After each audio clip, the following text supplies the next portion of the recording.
So it's wonderful to be here with you on this day before Halloween and 2 days before All Souls Day, All Saints Day, Dia de los Muertos in different of our cultures.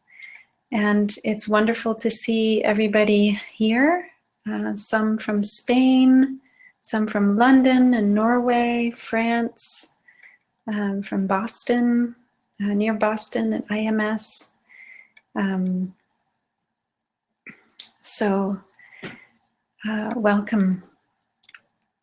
Today I want to offer us a reflection on honoring our ancestors and healing our ancestors.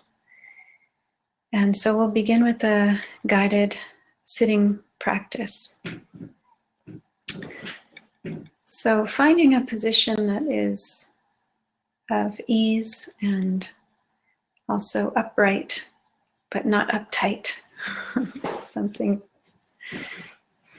people like to say. Feeling yourself settled, allowing your body to settle, to relax, right where you are.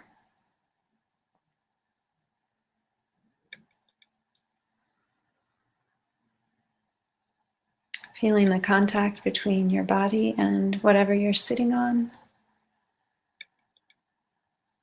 And allowing the floor, the chair, the cushion to take all of your weight. And feeling beneath this structure that you're sitting on, the whole of the earth, and feel the earth supporting you as you sit. That you can really give all of your weight up to the earth.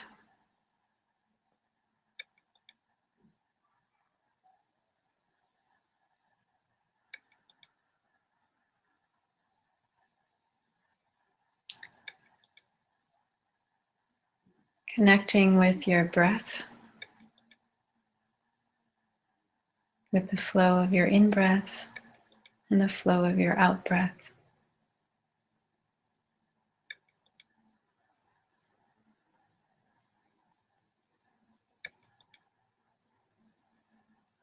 Knowing that this capacity to breathe is only possible because of all the ancestors who have gone before us.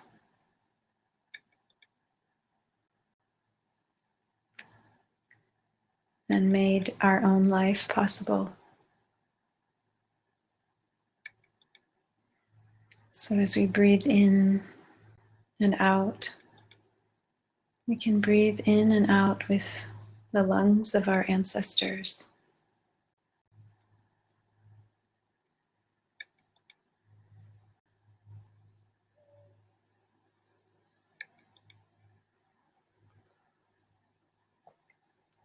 Connecting with your own body, just experiencing the space your body takes up from head to toe, from left to right, front to back. Experiencing your whole body as an entire organism. And feeling into whatever sensations are alive for you in this moment. Noticing if there's tension, if there's relaxation. Noticing temperature, noticing clothing on the skin. Feeling into whatever experiences you are aware of in your body.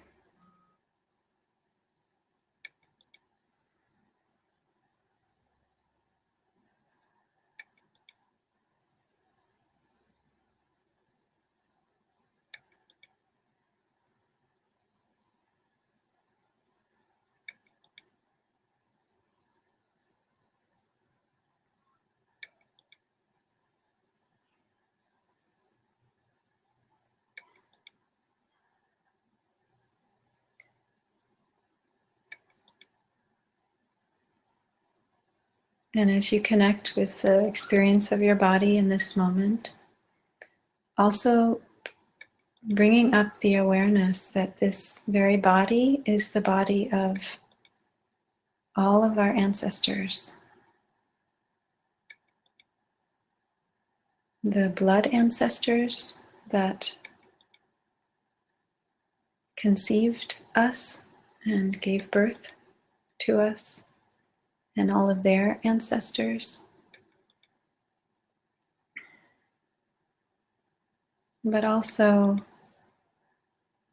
our ancestors who have helped us to come into being in other ways as well.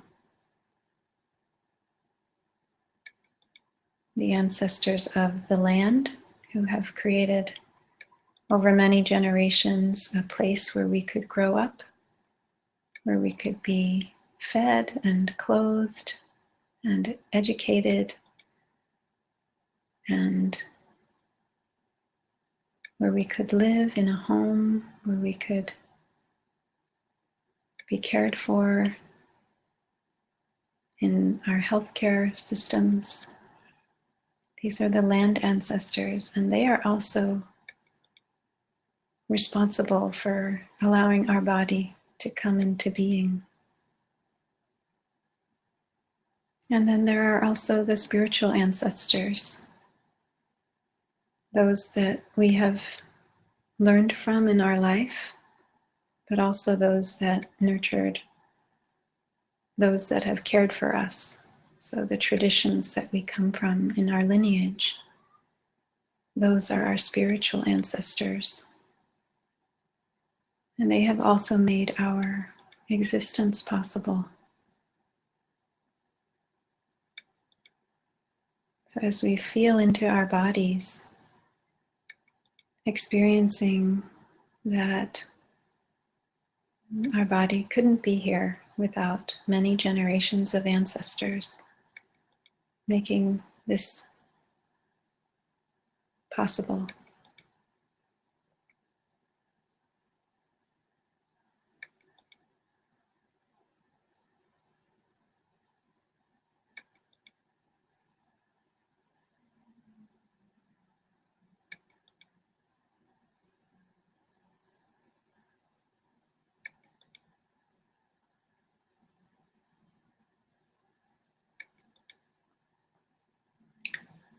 So allowing your body to rest in this moment as you breathe in and out.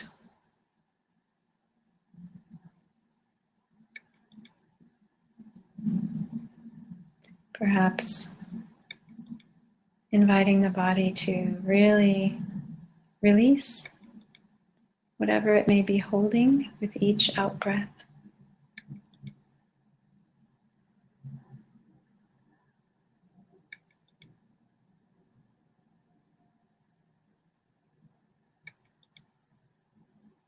And if it feels appropriate, to really experiencing that we are sitting on the ground of our ancestors, that we can rest into the embrace of all generations of ancestors who have gone before us. Because that is what we're doing all the time. We are continuing them. So as we rest, we allow our ancestors to come to rest in us as well.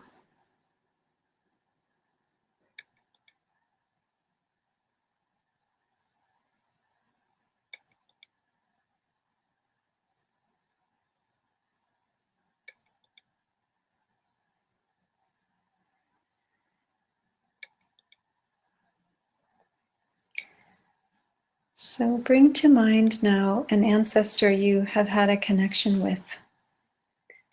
Could be someone you met in your life, or someone you read about or heard about.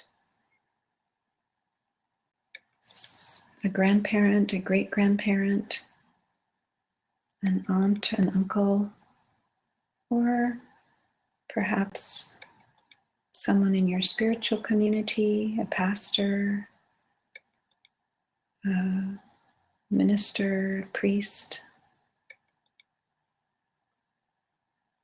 perhaps a doctor that took care of your family, or a family friend, or teacher.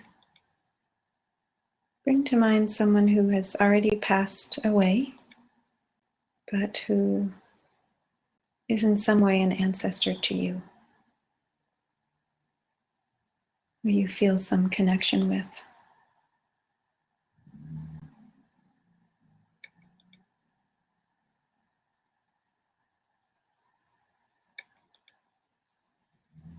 Maybe someone you never met, but whose writing influenced you, whose work influenced you.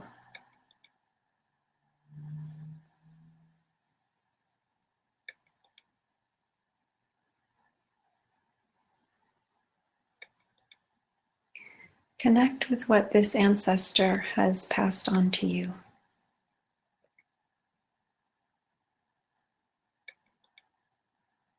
As you feel your body and your breath,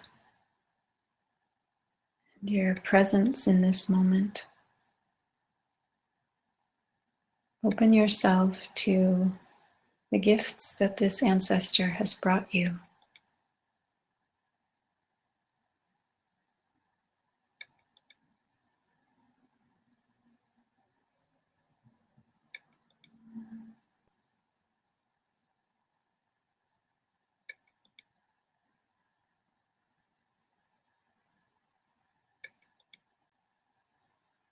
Perhaps their strength, or their clarity, or their care for you,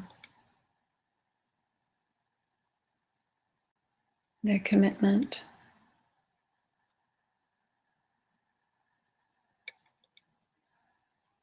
their courage, their sense of humor.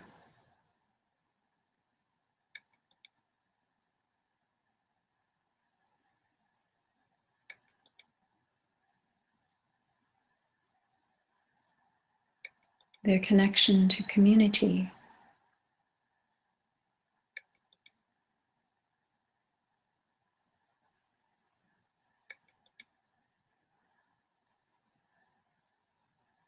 Whatever it is, be in touch with their strength, their goodness, and how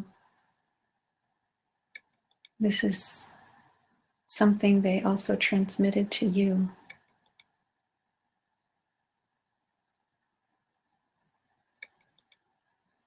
That they cultivated and nourished in you.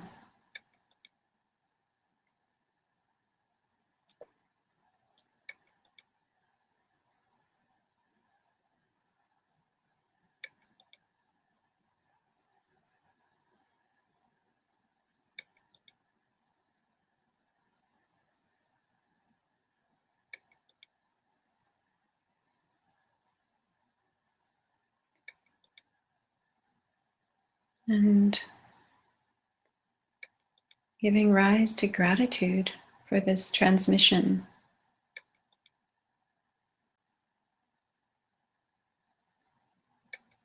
Experiencing how you couldn't be the person you are today without the influence of this ancestor.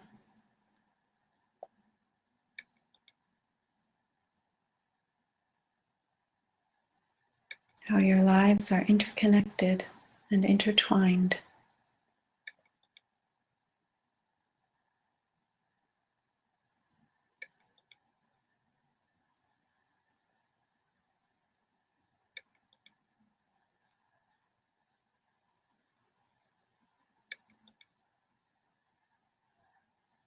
Inviting them to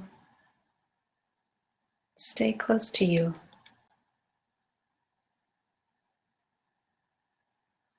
to offer you their protection and support, and continue to guide you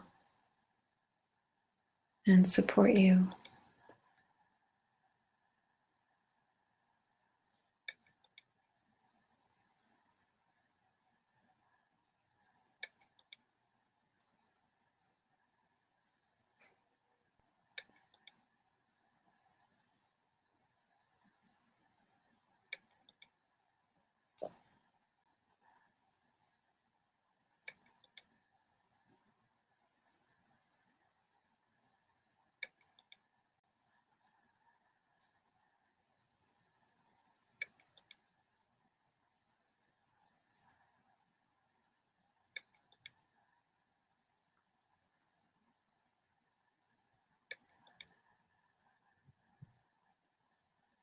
Inviting them to continue to be a part of your life.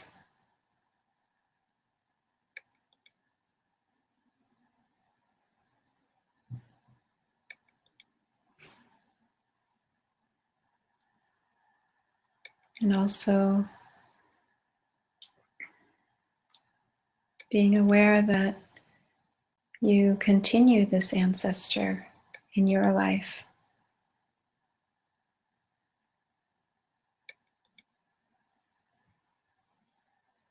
like a branch from a tree. You carry on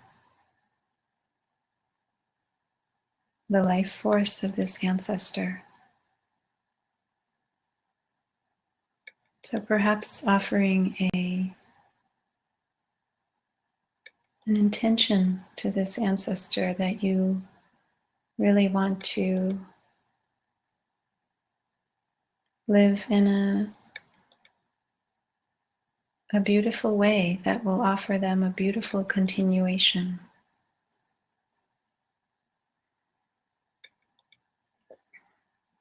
Knowing that your successes and your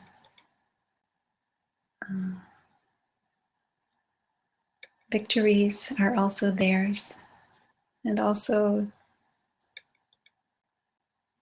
the challenges, the stumbling experiences are also theirs. They are always with you, no matter what.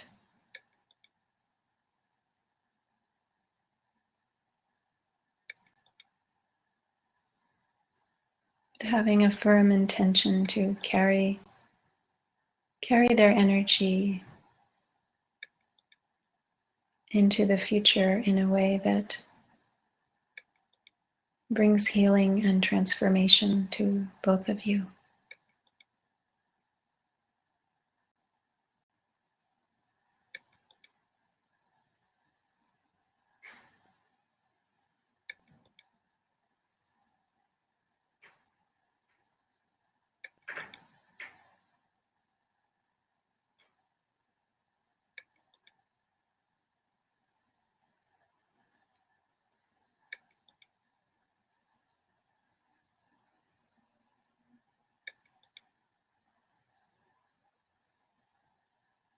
So expressing again gratitude for the role this ancestor has played in your life.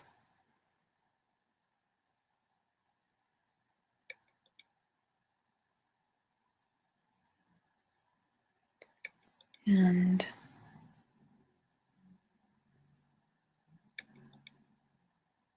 maybe coming up with one word in your mind, heart, or one feeling, or even a color that you are taking from them and bringing into your life and into this moment, sort of collecting, harvesting in just one word or one image what it is that you wish to bring forth from the gifts they have offered you.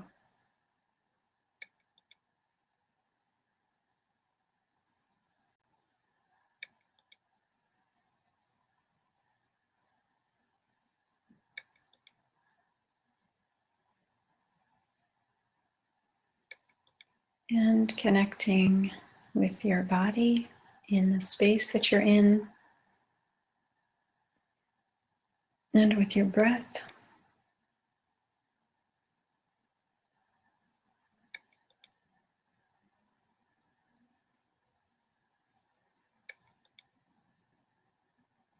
With the feeling in your hands, in your feet, your face, your chest, your belly.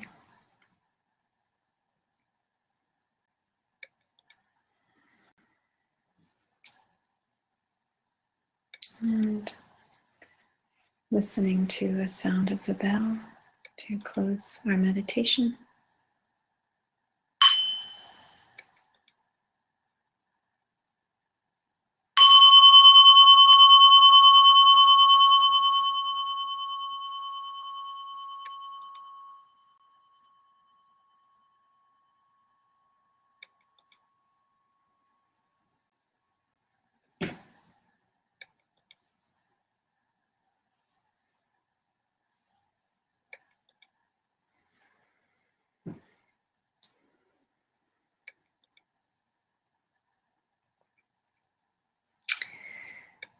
So there's a quote I want to begin with from the Dagara people of West Africa in Burkina Faso. This is translated by Malidoma Somé. May all ancestors join force to wake up our spirit and put good thoughts into our minds. Then we shall see the good that awaits us and accept it. I'll read once more. May all ancestors join force to wake up our spirit and put good thoughts into our minds. Then we shall see the good that awaits us and accept it.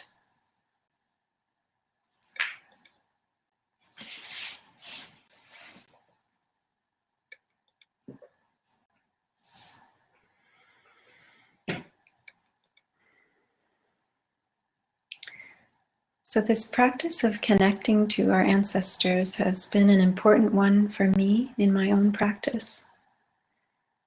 And still learning about it, but I have found it's given me a lot of strength and energy.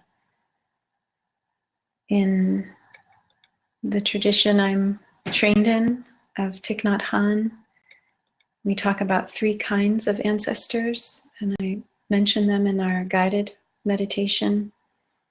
There are blood ancestors, those who gave birth to us, and so parents, grandparents, great-grandparents, and all generations and beyond that. There are the spiritual ancestors, those who have passed on a lineage of whatever spiritual tradition we may be in. And this may be our Buddhist spiritual ancestors going back to the Buddha. But also if we have in the past belonged to other spiritual traditions, or our family was part of, say, the Christian or Jewish or Hindu or Muslim or any other faith tradition, then those would be our spiritual ancestors who kept that tradition going and passed it on to us. And then the third is our land ancestors, so those who have built up the country where we live and created the infrastructure of roads and schools and hospitals and government and agricultural systems. And so those are the people who also have given us life through their efforts to build up where we live, wherever on the earth we find ourselves. So it's very important to be connected to these ancestors. They are like the roots of a tree. A tree cannot survive without roots. And we also cannot be strong and healthy without connection with our ancestors. So the word interbeing is helpful here, that we can say we inter-are with our ancestors. Just like a tree is not separate from its roots, could not exist without its roots. We inter-are with all of our ancestors. It wouldn't be possible for us to exist without them. And not only, are they in the past, but they exist in us now. So they're in every cell of our bodies.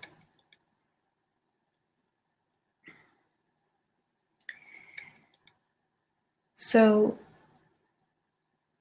with this awareness of interbeing, we can transform our complexes. So there is the complex of superiority. There's also the complex of inferiority. So if we have unwholesome qualities, unskillful things that we do or say or think, we know that these many of these things were transmitted to us by our parents, by those who cared for us, our caretakers, our teachers. So our blood, our land, our spiritual ancestors, they have transmitted things to us that we may not have chosen. We can talk about habit energies. Perhaps we have a habit of worrying or becoming anxious or getting angry very easily. These may have been things that the people caring for us when we were young also had. And so we absorbed those habit energies through no intention of our own, no fault of our own. So as we understand the interbeing of ourselves and our ancestors, we can look at these less beautiful sides of ourselves with great compassion, because we see that these were transmitted to us, and we don't blame ourselves when we see that they were passed on from one generation to the next. Because if we look deeply with this insight of interbeing, we see that if our father, mother, or caretakers had these habit energies, they probably got them from their parents or from their ancestors. So then we see that it's not personal, and it's not to be attributed to us as a separate self. So as we see the connection between our weaknesses and the weaknesses of those ancestors who brought us to life, we can hold that with more lightness, with more compassion, and not beat ourselves up for being that way. So when a habit energy arises, like worry or like judgment or self-judgment, we can see, oh, that's my mother in me, that's my father in me, or that's this mentor or teacher that I had that influenced me in this way. And so we can look at that with kindness and care. Oh, okay, I don't need to be ashamed of this aspect of me, but I can take care of it because I see that it was transmitted to me. It's not my fault. It's not something I chose. It's not something I had any control over. And we do have control over it in this moment with our practice. That is the good news. We're not a victim of transmission. Just because things were surrounding us as we were younger doesn't mean that we have to continue them for the rest of our lives. With mindfulness, we can recognize them and slowly transform them. But it starts by recognizing what the habit energy is, how it arose in us, and kindly, compassionately staying present with it. To not judge, not push it away, but see that it's something we can accept and embrace. And in that acceptance, it transforms. So one complex is this inferiority or our difficulties. So that's something that connecting with our ancestors can help us to release this sense of shame or self-judgment. On the other side, our positive qualities, the things we're proud of ourselves for, the things we really like about ourselves. We also don't need to be feel superior because of those things, because they're also not things we chose. They're also not things that we created in ourselves. So we may have a talent for speaking. We may have a talent for organizing things or seeing the connections between things. Perhaps we're very gifted at singing or good with money or good at languages. So these may be things that our ancestors also were good at. And so in that case, we also don't feel proud. We don't feel better than. We see with humility, these were things passed on to us. So we're very grateful for these talents. So our ancestors, our parents, grandparents, and of course, if we weren't raised by our biological parents, we can, ancestors includes all those who raised us and influenced us to become who we are. So all of these caretakers had many talents, had many good qualities. So they have passed those on to us, and we can celebrate them. We can, with mindfulness, we recognize, oh, I have this strength because my grandfather was also this way, or my teacher, my aunt, the spiritual teacher in my life, passed this on to me. So with mindfulness, we recognize that and we make a deep aspiration to help those good qualities to grow and to cultivate them in our daily lives, to make them stronger, to preserve them so we can pass them on to future generations. And again, whether we have biological children or not, we want to offer to the next generation of young people the positive qualities that we learned from the previous generation in our life.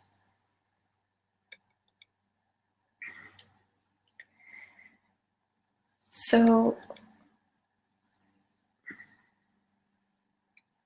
in many Buddhist traditions and in many cultures around the world, before you begin anything of importance, you invoke the ancestors. You call on the ancestors to support you, to guide you, to be with you in whatever undertaking you're about to do. It's a very helpful way to remind ourselves we're not here alone. We're not isolated, alienated from all that has happened before. It's a place of strength to begin with invoking the ancestors. In many temples, in many homes, there are ancestral altars, and that's a practice that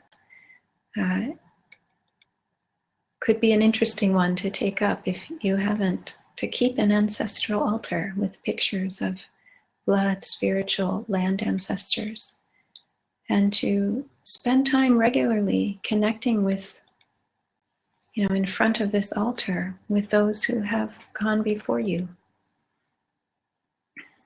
We have a real illness in our society of isolation and alienation and loneliness.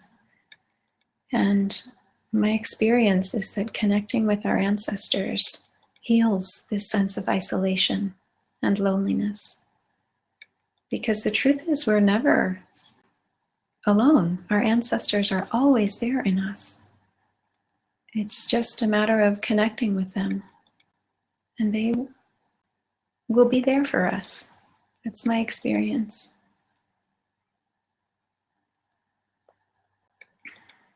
Once I was meditating on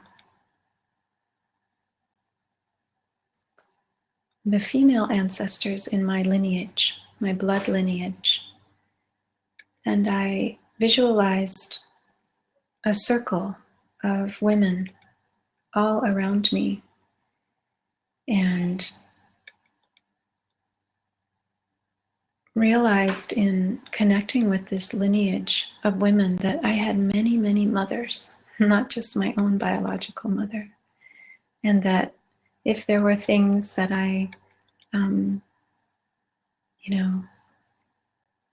wanted that I may not have had from my mother, they were accessible to me through this long lineage of mothers. It was a powerful moment to realize all generations of mothers are in my mother and in me.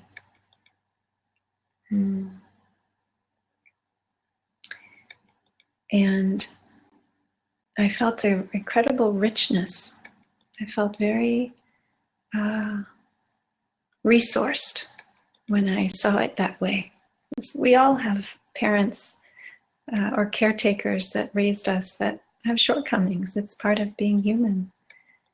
And also, of course, many talents, many good things. So our ancestors can be called upon to also help us with those places where we feel less resourced. So I remember when I had this meditation and this visualization of all the women in my lineage, at the end of the meditation, I asked them, do you have any message for me? And the message I received was, we want you to spend more time with us.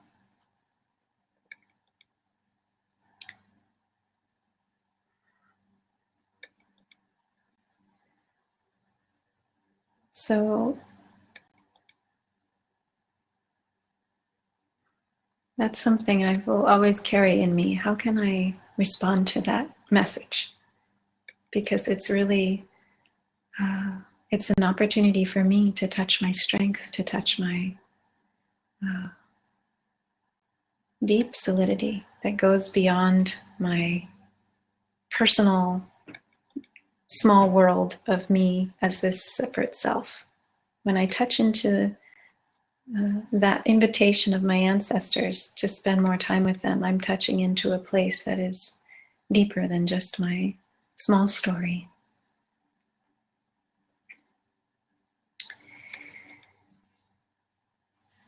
So our ancestors give us real energy. After 9/11, Thich Nhat Hanh, my teacher, was went to New York City and was being interviewed by many, many journalists from many newspapers as to what his response was to the terrorist attacks of 9/11. And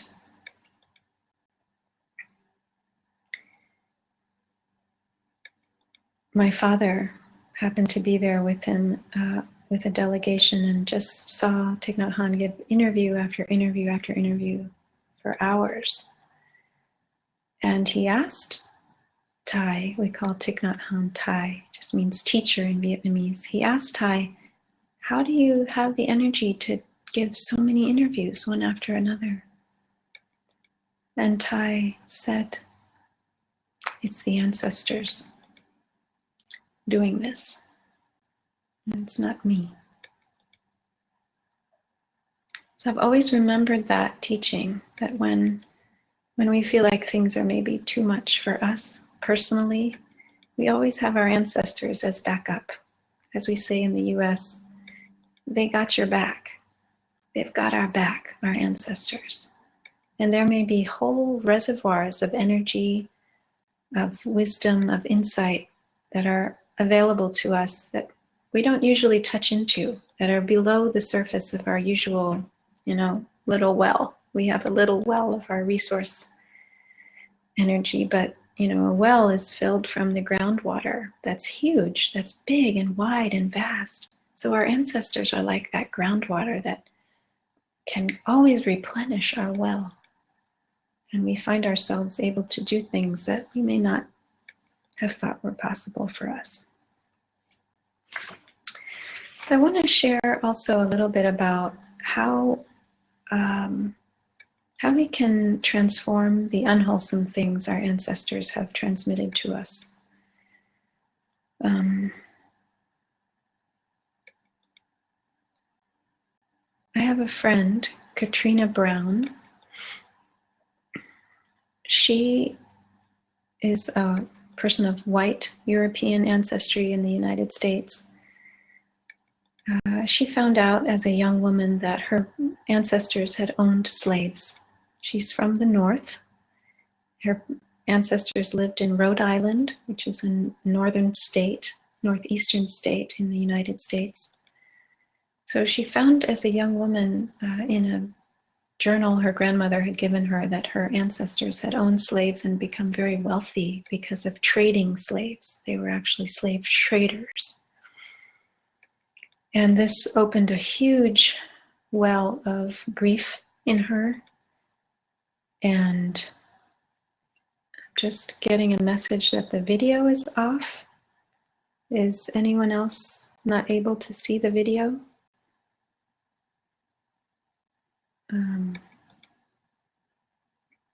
Okay, so great, thank you. So she touched into a huge well of grief, and somehow she also realized she knew it inside, but not consciously. So it wasn't a surprise for her to find this out, even though it took away a lot of her peace of mind and her belief about herself and her family. But it started her off on a very important journey. She decided to take others in her lineage of the De Wolf family on a journey to West Africa and to Cuba. So her family, her ancestors would take boats to West Africa, buy slaves, sell them, take them to Cuba, sell them. They would work on sugar plantations, and they would bring the raw materials from the sugar plantations from Cuba back to the north. So there was this triangle, and then they would process the sugar in the north and became very wealthy.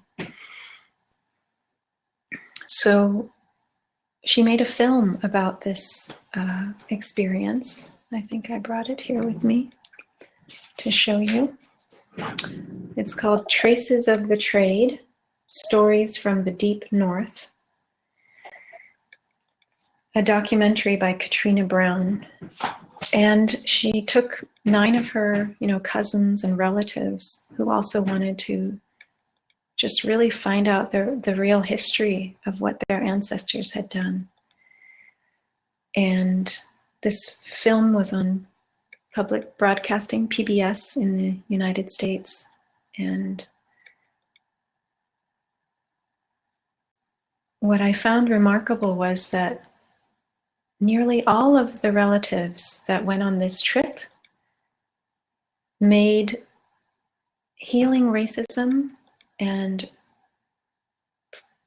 a central focus of their life, how they could restore the damage done by their ancestors. So all of them have a focus of speaking about racial injustice and ways that white people can be involved in healing these wounds of slavery and racism. So that journey of facing the shadow, the dark side of what their ancestors passed on to them, led them to a very beautiful expression of, I'm going to transform this thing that was passed on to me by my ancestors. I'm not going to continue to profit from it without awareness. I'm going to see, yes, harm was really done by my ancestors. And what can I do in my life to change that? So Katrina spends her whole life sharing with people about how much people in the North benefited from slavery, because we have this view that it was only white people in the South that were treated, African descendant people inhumanely and had, racist ideas, and people in the North wanted to free the slaves. And that's a very simplistic picture. So many people in the North benefited from slavery and got their wealth from slavery. So Katrina's whole focus of her life is to share this story and do work that helps to address the effects of that history that we continue to see until now in a very dramatic and painful way. So, so all of the things that our ancestors have passed on to us, no matter how tragic, no matter how shameful or terrible, they're not a death sentence. They're not something that we have to wear around our neck like a heavy burden. We can do things with our life now to transform that suffering that our ancestors may have caused.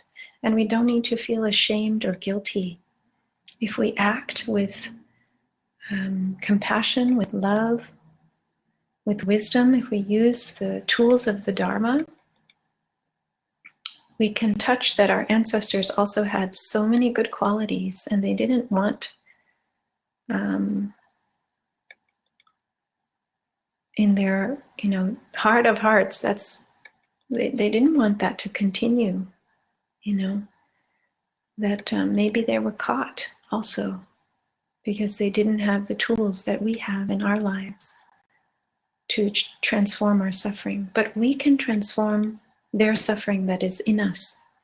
So as we make steps towards transformation, towards healing, we transform the suffering of our ancestors in us.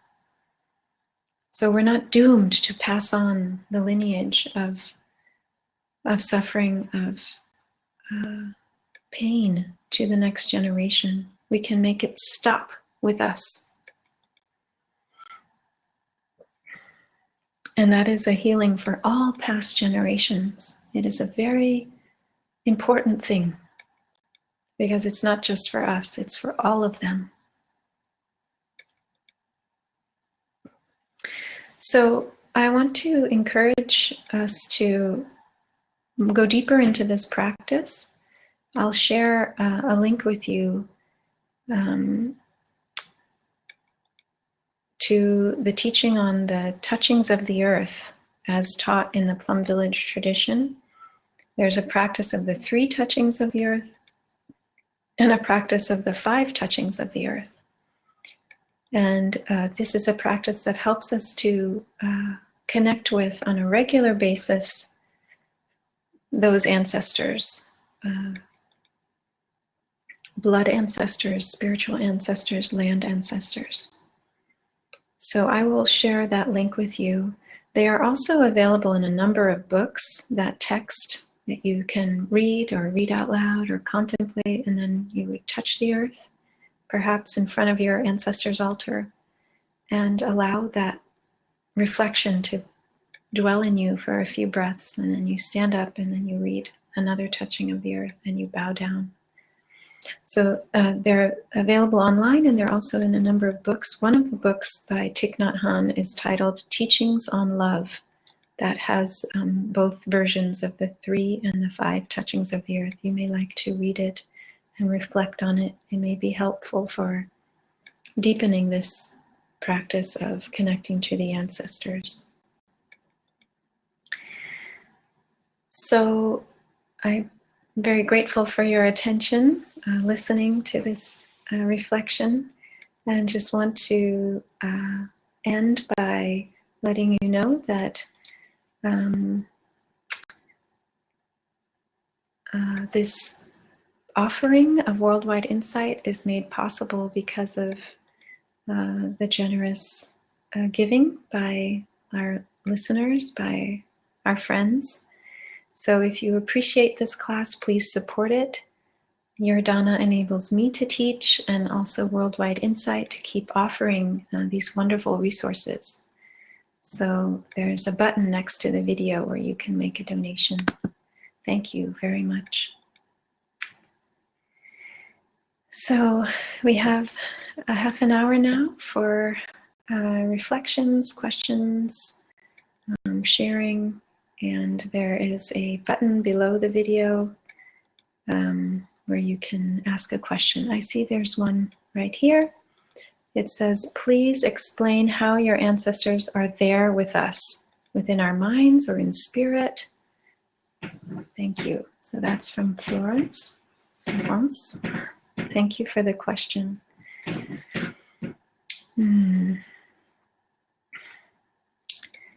Best way I can think to answer is by telling a story. So this was before I knew anything about Buddhism. I was 19. I was in Portugal and working as an intern for a rural organization in a small village in Portugal. And I got into a situation where I drove the van of this organization down a very small, narrow, stone-walled road, and it scratched against the wall.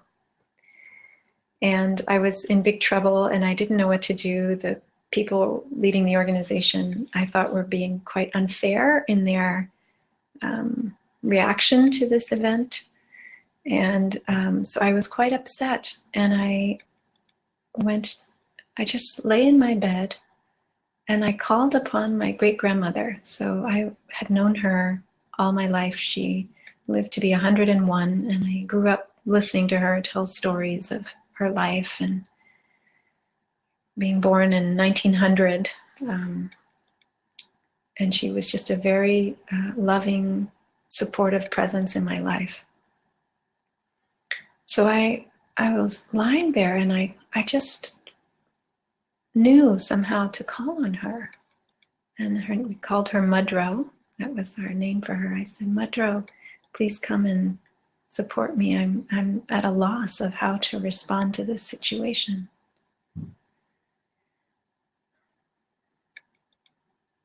And I just felt that I had more resources. I don't think I got a clear answer of what to do, of how to resolve it, but I felt less alone. I felt more calm. And I was, kind of got a clue as to what my next step might be. I think I just called my dad, and he was in touch with the directors of this organization, and we managed to figure out a way to resolve it that felt fair. I think that felt all who needed to take responsibility were taking responsibility. So that I just remember feeling like I had this presence of my ancestors in me, and that it was available to me, and that calling on it made me stronger. So I guess, your question says, are they in our minds or in our spirit? And in many traditions of Buddhism, Asian traditions also, there's no distinction between mind or heart. And we say the word mind, heart as one. So I think our ancestors are there in all of who we are. We can access them and have ideas. We can access them and have insight. We can access them and have a deeper emotional experience. So I think there's many, many ways they can make themselves known to us. I hope that's answered your question. Okay, another question is, can you repeat the source for the 3 and 5 earth touchings? Yes. Let's see, the book names. So I'm going to type the book name into the chat on the side. It is Teachings on Love. by Thich Nhat Hanh. And I try to get the link to the actual practices, but my computer's a bit slow. So maybe, is it possible that I could send these to you after the class? Could everybody get them after the class? That's a question. Okay, I hope you can all see in the chat, Thich Nhat Hanh, Teachings on Love.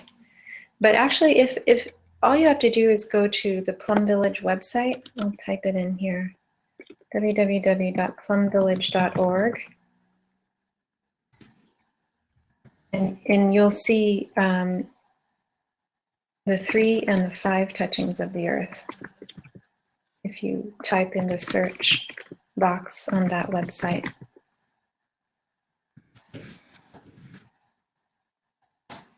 Okay, and I've put that in the chat as well, so you have the website. So, anybody else have a question or want to come on and ask a question? I think Gail said that would be possible. Okay, this is from Lorraine. She says, I had a very powerful meditation experience. Thank you for your guidance. Could you please repeat the saying from Burkina Faso? It was wonderful. Yes, thank you for asking. The saying is from the Dagara people. I'll also type that, D-A-G-A-R-A, Dagara. And they're from Burkina Faso, and it's translated by Malidoma Somé. Okay. May all ancestors join force to wake up our spirit and put good thoughts into our minds. Then we shall see the good that awaits us and accept it. One more time. May all ancestors join force to wake up our spirit and put good thoughts into our minds. Then we shall see the good that awaits us and accept it. So that might come up online as the Dagara prayer, translated by Malidoma Somé. I've typed that for you if you want to look for it online.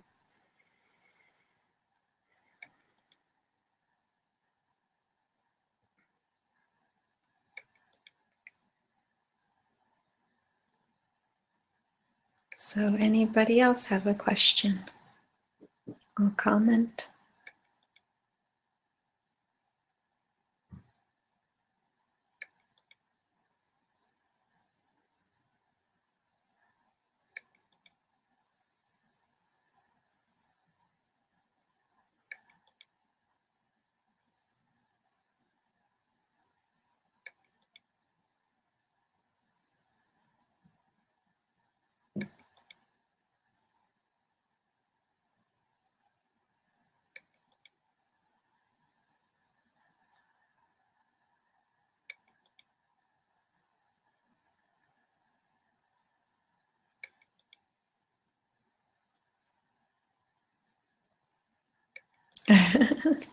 Thank you, Jerome. Jerome asks, when will I be in the Bay Area? I have plans to come in May next year to lead a retreat.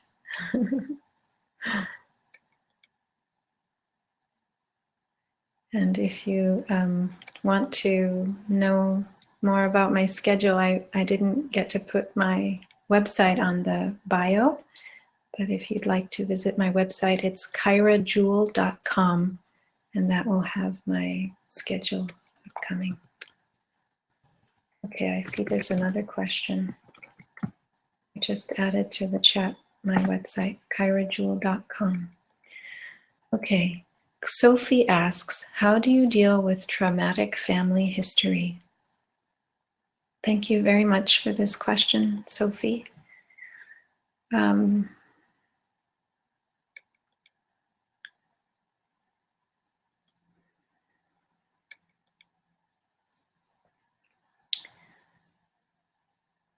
it is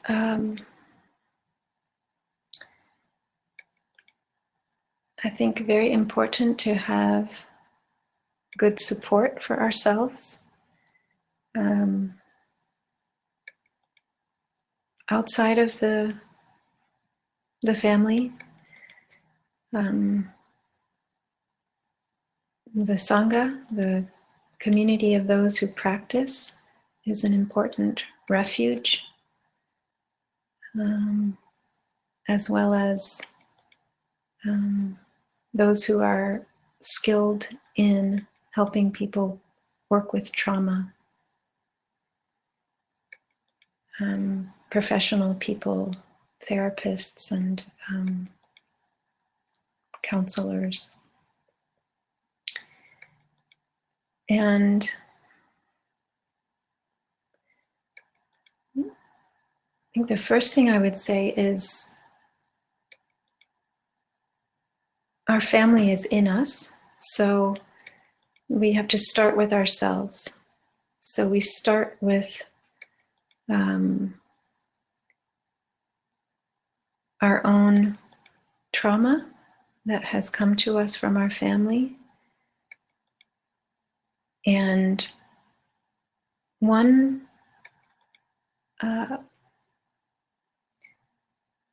important thing to do is to resource ourselves. So to really make a very big point of watering the positive, the wholesome in us. While we have a traumatic family history, that's not the only thing that is true about us. We also have many positive, beautiful qualities. And our life, there are perhaps things in our environment that are also very nourishing, that can be very healing for us. So we want to take in what is healing and arouses the positive in us. So this could be being in nature. This could be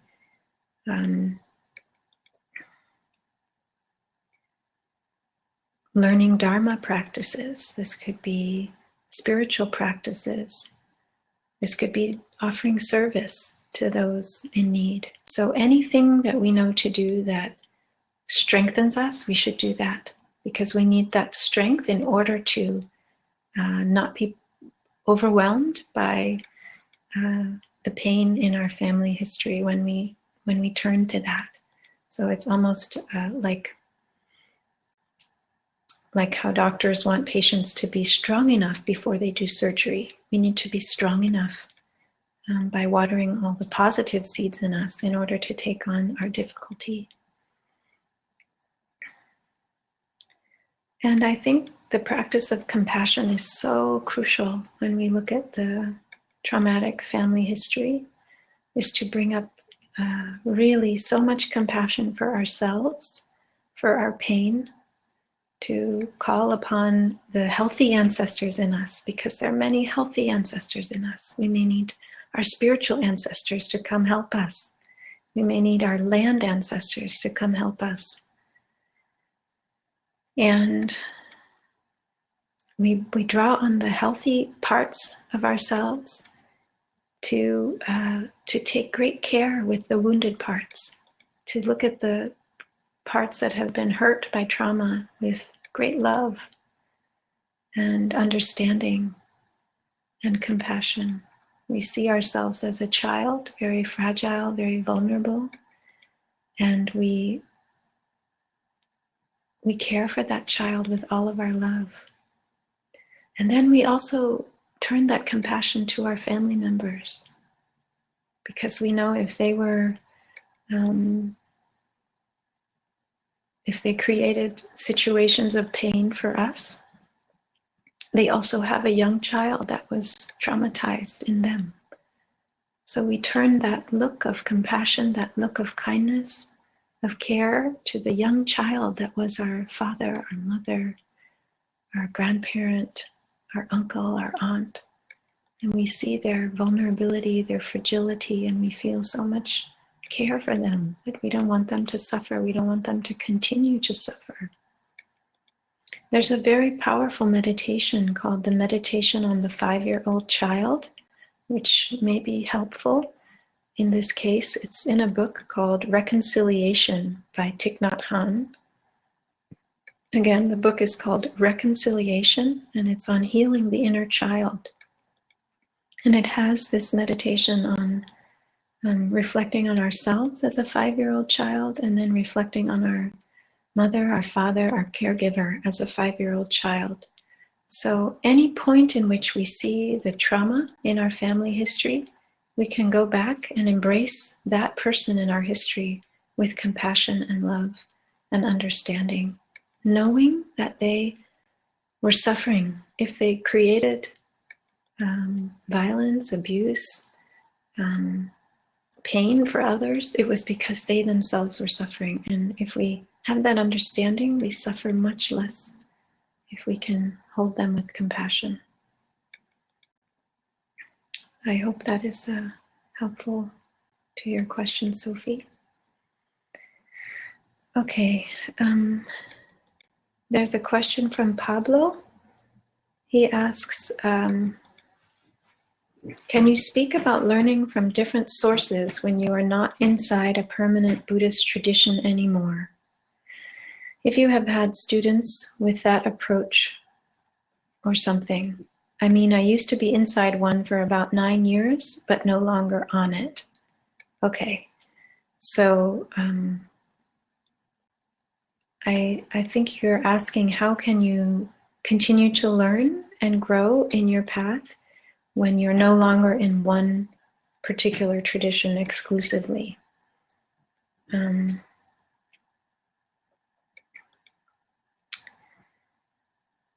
So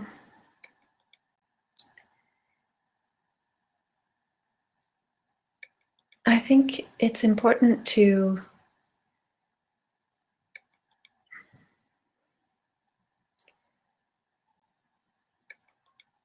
stay in touch with your deep aspiration for why you started on your path of practice.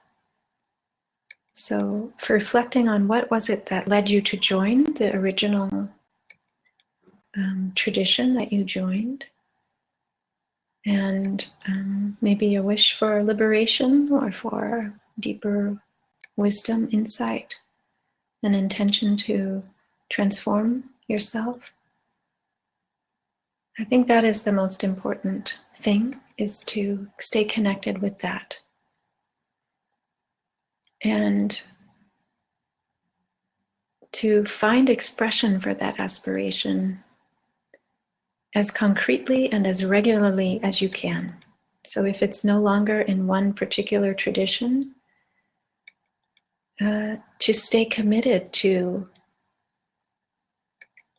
a regular practice where you also are exposing yourself to people, to teachings that help you go deeper. And to take refuge in something bigger than yourself that helps you also to stay accountable to what your aspiration is. So to meet with others who also practice, maybe to go on retreats, maybe to find a teacher who you resonate with, but to have a sense of commitment to going on a path and continuing to grow and deepen in your path.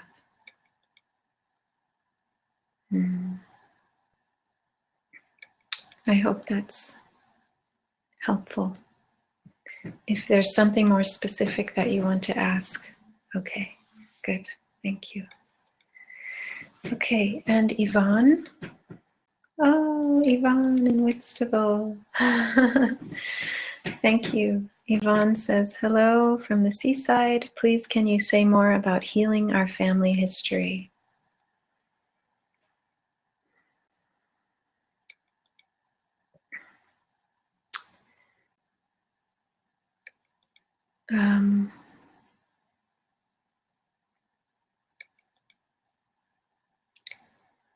Is there a particular area you'd like me to say more about, Yvonne?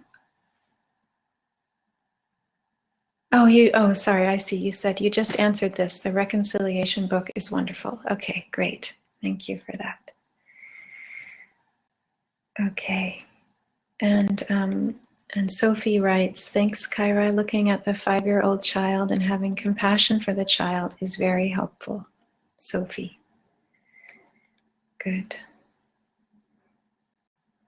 Okay. We still have 10 minutes if anyone wants to ask or share anything else.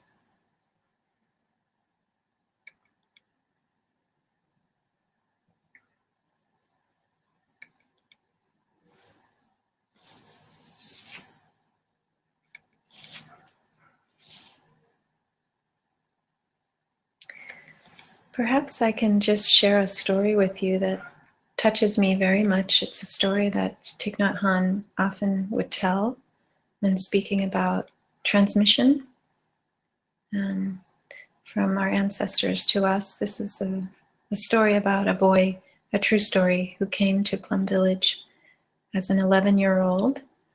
And he came with his sister. And he was very angry at his father because his father had a strong temper and would get very upset if he would fall and hurt himself, or instead of being caring of his son, he would yell at him and scream at him and say, "Why are you so stupid?" And so this 11-year-old boy really hated his father and vowed he would never be like his father. And when he grew up, and had kids, he would do everything not to be like his father. So he had his younger sister. They were playing with other kids, and his sister was playing in the hammock. And the sister fell out of the hammock and hit her head, and her head began to bleed. And the young boy ran over to his sister, and his first instinct was to begin to yell at her, just like his father had done to him, to call her stupid and why did you hurt yourself? But because he had been practicing a little bit in Plum Village, he saw that. And he didn't do that. And he saw that his sister was being cared for by other people. And so he went for a walk. He did walking meditation, which he had learned. Every day in Plum Village, they do walking meditation. And he began to look at this fact that there his father was doing, yelling at him when he would get hurt. And then he was getting angry, wanting to yell at his sister when she got hurt. And he understood, oh, I'm like this because my father is like this. And then he realized, and my father was like that because his father must have been like that. And suddenly his anger at his father disappeared, and he had total understanding for his father. That his father didn't want to be like that, but he didn't really know how to do differently.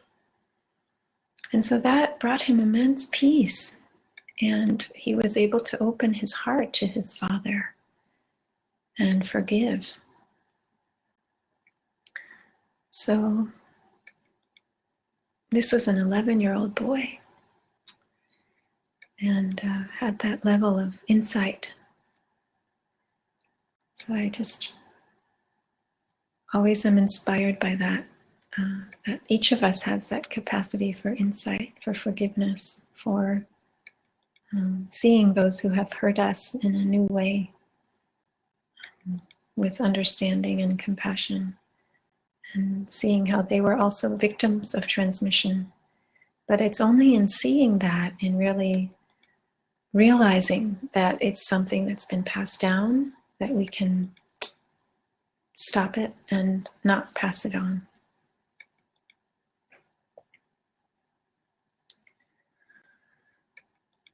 Any other questions?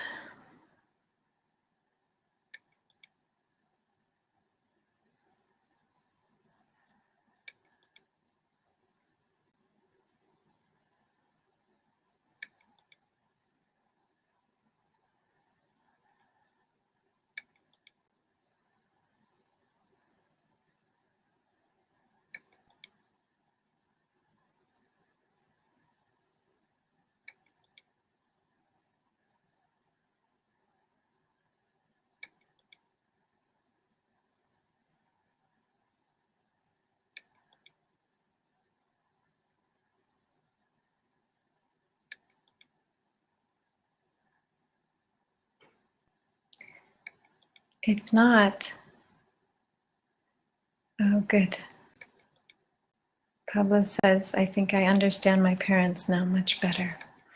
Wonderful. So, if there are no more questions, I would like to sing you a song about ancestors.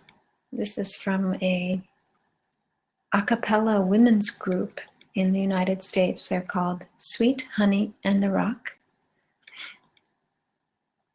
And this song is called Breaths. I won't sing you the whole song, but just a few lines, and maybe you'd like to go online and listen to it. It's a very beautiful song.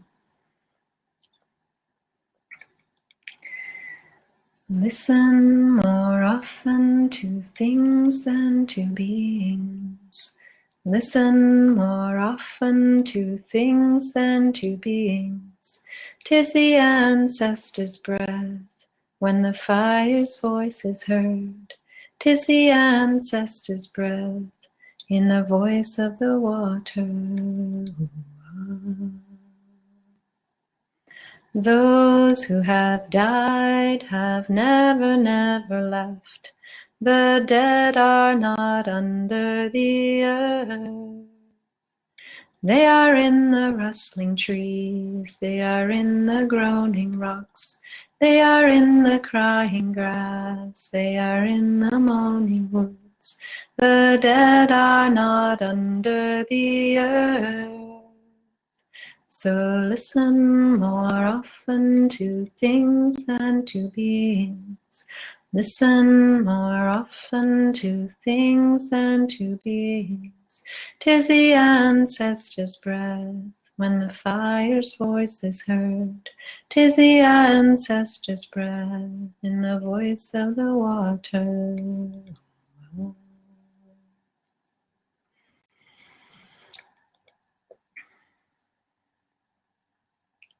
I hope that went through the wires okay. So thank you all for listening. And of course, you have the opportunity to stay together and share with each other in the chat section once the class is over.